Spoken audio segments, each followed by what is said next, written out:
আসসালামু আলাইকুম। সরকারের রান্নাঘরের পক্ষ থেকে আপনাদেরকে দেখাচ্ছি কিরগিজস্তানে বাংলার খিচুড়ি। আমার ইউটিউব চ্যানেলের নাম হইছে সরকারের রান্নাঘর। এই যে আপনাদের দেখাইতেছি, দেখেন, এই দেখেন খিচুড়ি, মুরগির মাংস দিয়ে খিচুড়ি আনছি। এই যে দেখেন আমার বাইরা খাইতেছে, এই যে আমার বাইরে খাইতেছে। ওই যে আমার এক মামা, এই দেখেন খিচুড়ি দেখেন। আমার কিরগিজস্তানের ভাই ব্রাদার এগুলি। আমরা বেতন দেয় না, ঠিক আছে,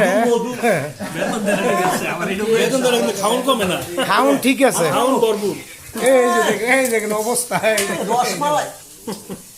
এই দেখেন খিচুড়ির কালার দেখেন, ওই যে মুখ ঘুরে রায়। এই যে আমার ভাই খিচুড়ি হাতে নিয়ে গাইতেছে, দেখেন আপনারা অনেক স্বাদ। এই দেখেন আপনারা আমার ইউটিউব চ্যানেলটা সাবস্ক্রাইব করে দিবেন। সাবস্ক্রাইব করে দিলে লাইক করতার মু, লাইক সাবস্ক্রাইব করে দিবেন, লাইক করতার মু, বুঝছেন? এই দেখেন